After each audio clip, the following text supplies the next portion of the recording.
Why is Morocco migrating to Spain, despite the wealth beneath its feet?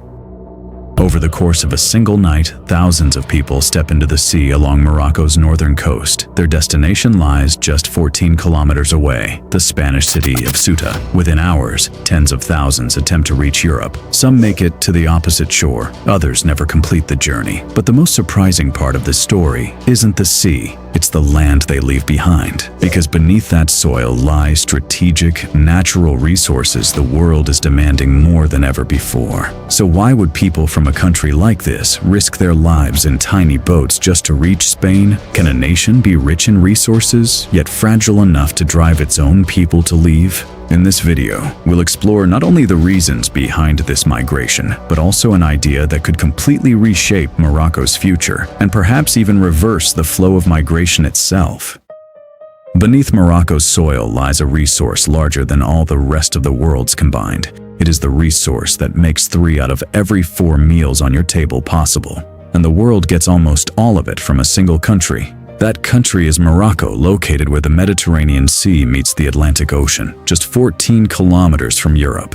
It has a diversified economy that spans automotive manufacturing, textiles, tourism, and agriculture. Major manufacturers such as Renault operate factories here, transforming the country into one of Europe's key vehicle production and export hubs. Morocco also maintains strong trade ties with the European Union and has gained international attention in recent years for its investments in solar and wind energy. One of Africa's largest solar power complexes now rises from its deserts. With a population approaching 38 million, Morocco ranks among the 40 most populous countries in the world. Most of its people live in cities, yet a significant share still resides in rural areas, where life remains closely tied to agriculture. But beneath this familiar picture lies a number that very few people truly understand. Morocco holds roughly 70% of the planet's known phosphate reserves. That is a level of dominance so overwhelming that even the second largest holder is nowhere close. No single country controls oil to this extent, but when it comes to phosphate, Morocco does. Phosphate is a mineral that rarely enters everyday conversation, yet it touches our lives every single day. It is the essential raw material used to produce agricultural fertilizers and one of the 3 key nutrients that keep farmland productive. It is also becoming increasingly critical in the energy storage technologies of the future, particularly in next-generation battery technologies. Picture it this way: nearly 3 out of every 4 bags of fertilizer produced around the world can trace their origin back to the soil of this single country. One of the invisible links in the global food chain is hidden beneath Morocco's land. And there's another way to understand just how extraordinary this resource really is. Based on today's known reserves, Morocco is expected to continue producing phosphate long after the rest of the world's deposits begin to run out. Think about that for a moment. A child born today could live long enough to see their great-great-grandchildren grow old, and Morocco would still be mining phosphate. The picture becomes even more complicated when we look at the rest of the economy. Agriculture still provides employment for a large share of the population, but because it depends heavily on rainfall, incomes fluctuate dramatically from year to year. Meanwhile, the textile and automotive industries continue to expand, yet that growth is concentrated mainly around coastal cities such as Casablanca and Tangier. The country's interior regions remain far behind, benefiting little from this wave of development. So the missing piece isn't the resource itself. Scarcity is not the problem. The real question is how that resource is processed, where it is processed, and ultimately, who captures the value it creates.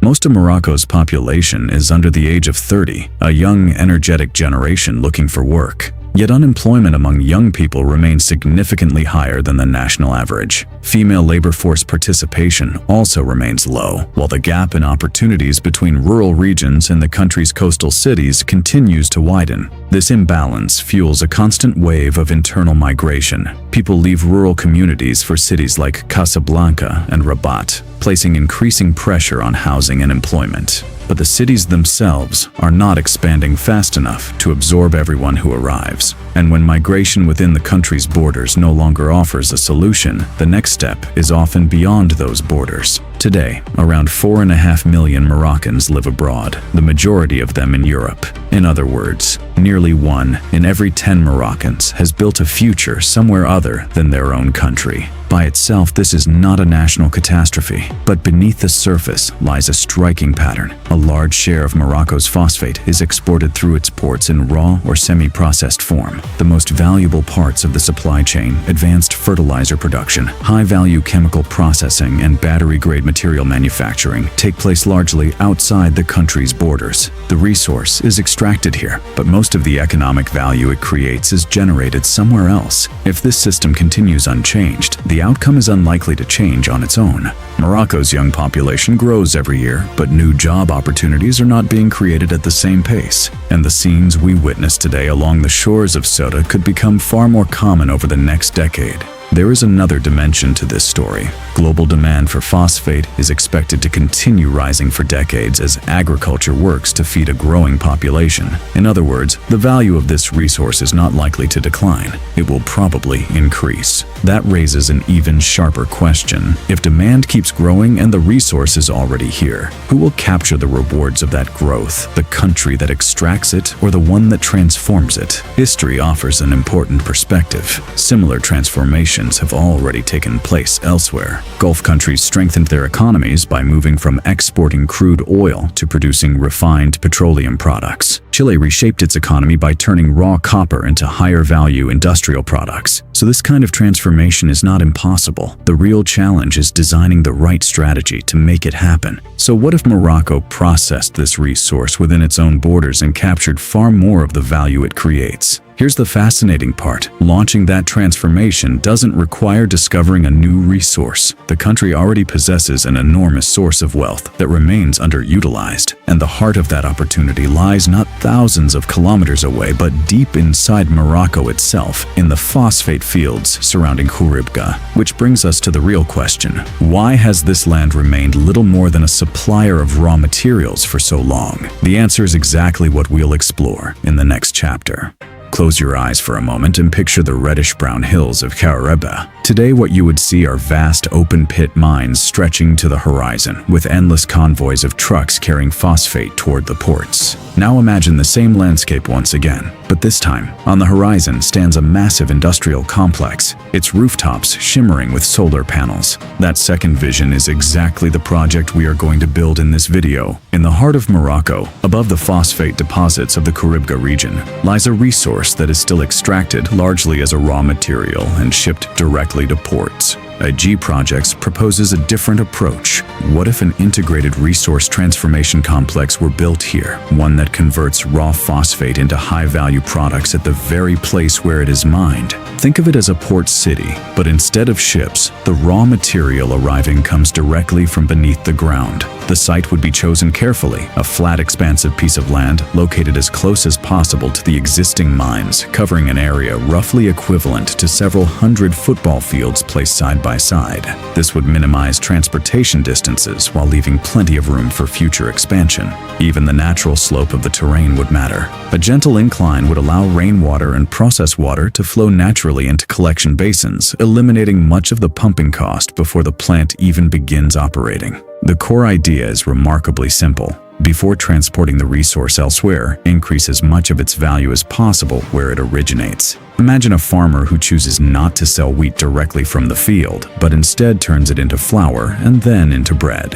Every processing step adds another layer of value to the exact same raw material. Like every major industrial facility, this complex would begin beneath the surface. The first step would be an extensive geotechnical survey. Geologists would drill dozens of boreholes across the site to measure the soil's load-bearing capacity and identify which areas are strong enough to support heavy industrial equipment and massive storage silos. Think of it as testing the foundation before building a house. Except the house, in this case, consists of concrete platforms capable of supporting structures weighing as much as high-rise buildings. One of the biggest engineering challenges in phosphate processing is corrosion. The chemicals involved can gradually erode ordinary steel and concrete, so the facility would require specialized construction materials. The main production buildings would use acid-resistant coated steel structures, and reinforced concrete with stainless steel reinforcement, much like coastal buildings, are constructed with materials specifically designed to withstand years of exposure to salty sea air.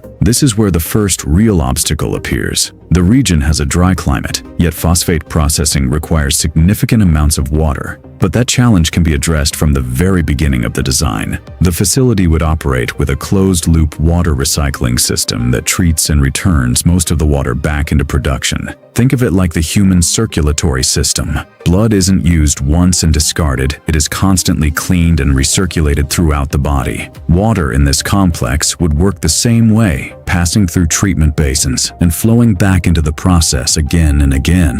The target recovery rate would exceed 80%, meaning water would be withdrawn once, reused many times, and would not compete with the region's already limited agricultural water supplies. As the final stage of site preparation, a landscaped green buffer zone would surround the facility. Rows of trees and vegetation would serve as natural barriers against dust and noise, protecting nearby communities while also helping create a small local microclimate in an otherwise arid landscape. The raw phosphate rock extracted from the mine would first be transported directly to the beneficiation plant by massive conveyor belts capable of carrying thousands of tons of rock every hour, flowing into the facility like an endless river. There, the rock would pass through crushing and grinding units, where it would be broken down into smaller particles. It would then move into washing basins, where worthless materials such as clay and sand, which contain little or no phosphate, would be separated from the valuable ore. At the heart of this process is a technique known as flotation. Tiny rock particles are mixed with special chemical reagents that create bubbles, allowing the valuable phosphate minerals to attach to the foam and rise to the surface, where they can be collected. You can think of it like washing a greasy plate at home. When you place it in soapy water, the grease sticks to the bubbles and floats to the surface, making it easy to remove. The exact same principle is used here. The only difference is the scale. Instead of a kitchen sink, imagine flotation tanks the size of Olympic swimming pools. At this point, a second challenge emerges. Flotation tanks consume enormous amounts of electricity, and for a facility operating around the clock, those energy costs can quickly become significant. The solution would be a vast solar array covering the roofs of the plant and the surrounding unused land. Thanks to the region's abundant year-round sunshine, solar power could supply a substantial portion of this energy-intensive process, reducing both operating costs and dependence on external energy sources. After washing and flotation, the material is still wet and resembles thick slurry. That's why it would pass through giant rotary dryers. You can picture these dryers as enormous hair dryers, but instead of drying your hair, they're drying hundreds of tons of wet rock every hour. As the material slowly rotates through the heated drum, a continuous stream of hot air removes the remaining moisture. By the end of this stage, the beneficiation plant produces a dried phosphate concentrate with a much higher phosphate content than the original ore, ready for the next step.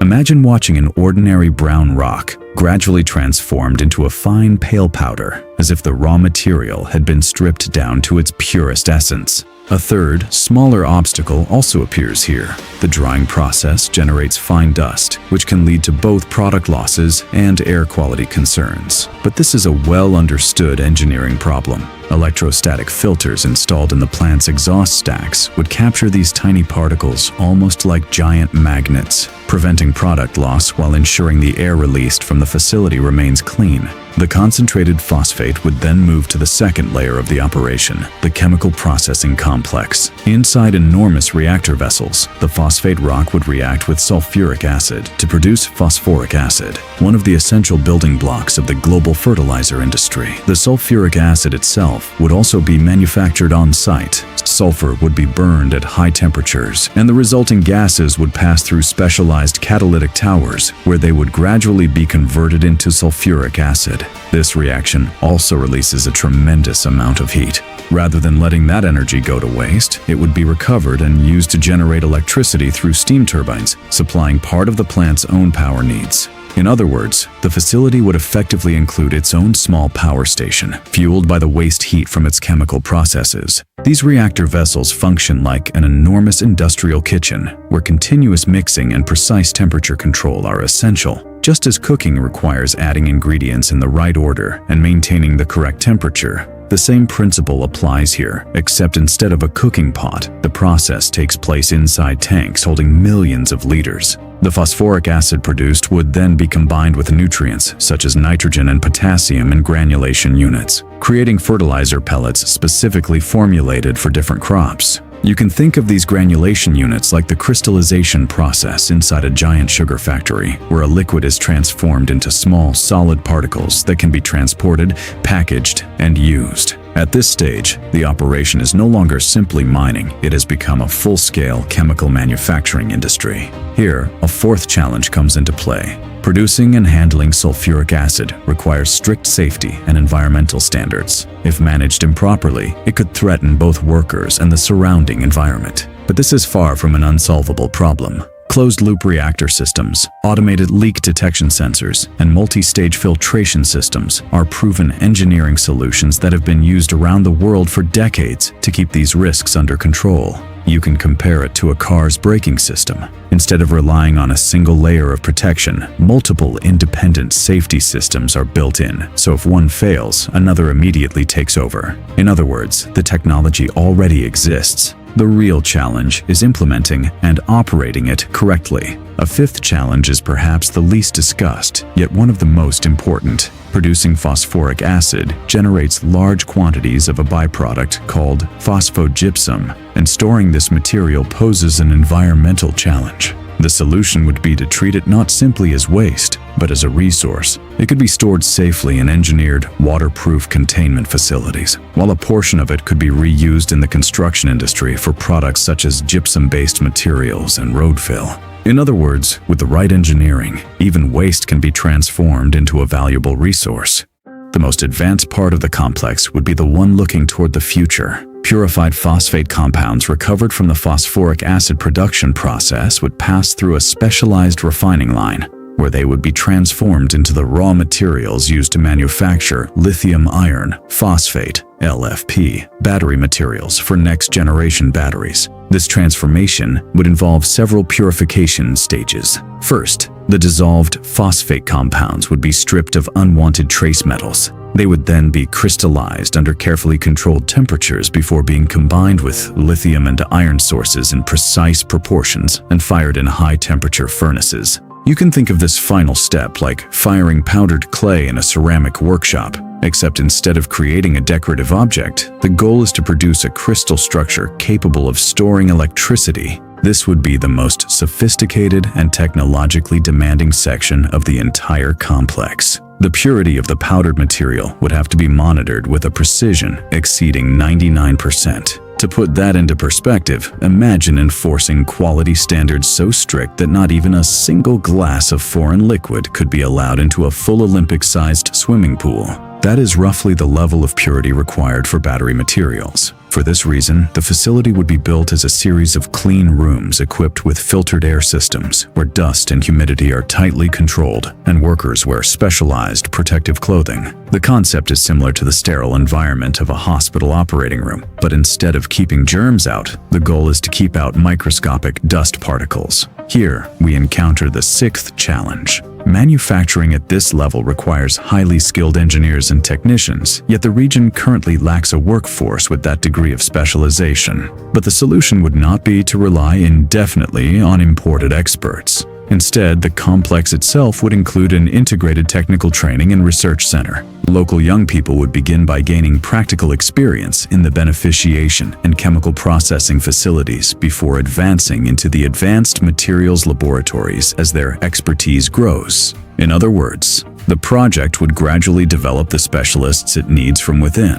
Perhaps one day, a young person who might otherwise have considered crossing the sea to Tsuta would instead be working in this laboratory, wearing a white lab coat. Visually, the transformation is striking. Today, a truckload of raw rock leaves for the port with relatively little value. But after passing through this three-layer industrial system, that very same material would emerge as a laboratory-grade product worth many times more per kilogram, carefully packaged and ready to be shipped to factories around the world. The land is the same, the mineral is the same, but the economic story is completely different. To bring these products to global markets, the existing railway connecting Khouribga to Morocco's coastal ports would have its capacity expanded, and the complex would build its own dedicated freight terminal. At this terminal, the three main products from the different production layers, beneficiated phosphate concentrate, fertilizer granules, and battery materials, would each be packaged and loaded according to their own transportation requirements. The concentrate and fertilizer could be shipped in open or semi-covered freight cars, while the moisture-sensitive battery materials would travel inside specially sealed containers, protected like high-value cargo aboard an ocean freighter.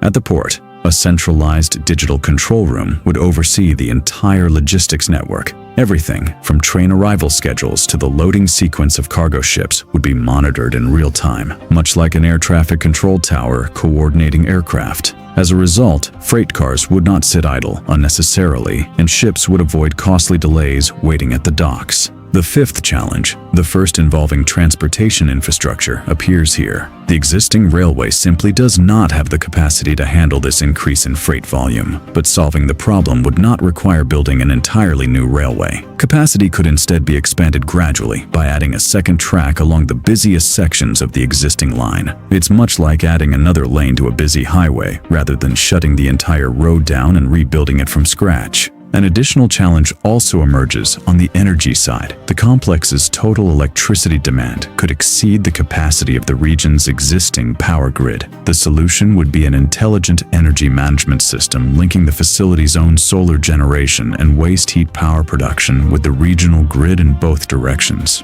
During periods of low demand, the plant could feed excess electricity back into the grid. When demand peaks, it could draw power from the grid instead. In other words, energy would no longer flow in only one direction. It would become a two-way exchange. A complex like this would not be built all at once. Instead, it would be developed in carefully planned phases. The first phase would focus on preparing the site and constructing the first production layer, the beneficiation plant. This would require the least capital and could begin operating the fastest. The second phase would add the chemical processing and fertilizer production facilities, while the third phase would introduce advanced materials and battery component manufacturing. Each new phase would build upon the revenue, experience, and infrastructure created by the one before it. You can think of it like building a house. First, you lay the foundation and complete a single-story home so the family can move in. Later, as more resources become available, you add the second floor, then the third. Very few people build a three-story house all at once by spending all of their money up front. They expand it step by step. This is where the seventh and perhaps the biggest challenge appears. The second and third production layers, including chemical processing and advanced material manufacturing, require significantly larger upfront investments. But the solution would be to let the first phase begin generating value on its own. Revenue from selling the upgraded phosphate concentrate would be reinvested directly into constructing the second phase. In other words, the complex would not have to wait for a single massive injection of outside capital. It could finance its own growth by reinvesting the value it creates. This phased model would deliver a measurable impact from the very beginning, with that impact growing layer by layer over time. At no point would the entire project become an all-or-nothing gamble. Each phase would also create its own wave of employment. The first phase would generate jobs in construction and plant operations. The second would require chemical engineers and industrial technicians. The third would create demand for advanced material specialists and laboratory personnel. Just like the complex itself, the workforce would grow gradually and sustainably. Once every phase was complete, the result would be an integrated industrial hub where raw phosphate rock extracted from the mine would pass through three interconnected production layers within the same region, emerging as three different high-value products for global markets. Over time, the surrounding area could evolve into a new economic center, with housing, technical education, and service industries growing alongside it, much like the industrial cities that have historically developed around major mining regions. Today, that same convoy of dust-colored rock heads toward the port as little more than raw material. But within this system, it would split into three different stories. One portion would become fertilizer granules that help feed farms around the world. Another would become battery materials, powering the next generation of electric vehicles. The rest would remain high-value phosphate concentrate for global industry. The same mine would no longer depend on a single product. It would supply three separate international markets at the same time. Every every challenge described throughout this project has a practical solution, because this is not a fantasy. It is about changing the direction of a resource that already exists through engineering, infrastructure, and strategic industrial decisions. And redirecting the flow of an existing resource is often far more achievable than discovering an entirely new one. But if this transformation actually happened, would the outcome be measured only by the factory chimneys rising above the horizon? Or would it also change the deeper reasons behind the decisions that continue to draw people toward the coast? The first and most immediate benefit of a transformation like this would be employment. Every new production layer, from raw material extraction to advanced manufacturing, would create opportunities not only in mining, but also in engineering, logistics, equipment maintenance, laboratory services, and technical education. Imagine two cousins growing up in the same village. One follows his father's footsteps into the mine, while the other puts on a white lab coat and works in a laboratory just beyond the same hillside, the same land, the same generation. Two completely different futures. The second benefit would be keeping more of the economic value inside the country. Instead of exporting raw materials and letting others capture the profits, the country would export finished products worth many times more. The same resource would generate far greater value before ever leaving its borders. That difference would benefit not only businesses but also local governments through higher tax revenues, creating larger budgets for schools, hospitals, roads, and public services. The third benefit would be a shift in regional economic balance. Today, much of the country's economic activity is concentrated in its coastal cities. A complex like this could create an entirely new center of opportunity inland. Instead of people leaving rural communities for distant cities, many could find skilled jobs much closer to where they grew up.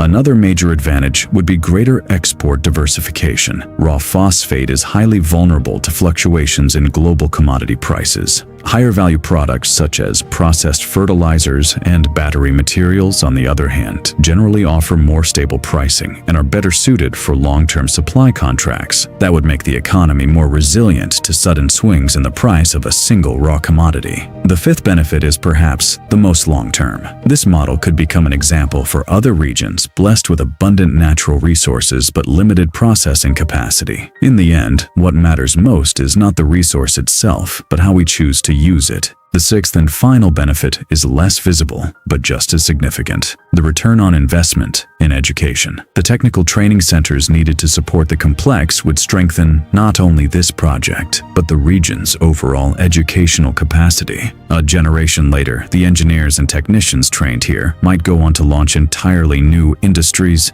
businesses, and innovations far beyond the phosphate sector. At this point, you can draw your own conclusion. Is this the only path to economic transformation? Certainly not. But unlike many proposals discussed during times of crisis, this one directly addresses one of the underlying causes with a practical and achievable starting point. In the end, we are left with two very different images. The first is the dark sea we saw at the beginning of this video, a place where people climb into small boats, knowing some may never reach the opposite shore. The second is the wealth lying beneath their own feet, one of the world's largest phosphate reserves, still far from reaching its full potential. Perhaps the real question is not, how do we stop it, but how do we transform it? Because what persuades someone to abandon a dangerous journey across the sea is rarely a wall. It is usually the hope of a better future closer to home. What do you think? Could a transformation like this genuinely reduce migration, or is the issue far more complex? Let us know your thoughts in the comments. Some ideas are simply too big for a single video. Right now, we're working on projects we haven't shared with anyone yet. In the next episode, we'll explore one of them together. Subscribe, turn on notifications, and be among the first to see the future. Real problems, realistic solutions. AG Projects.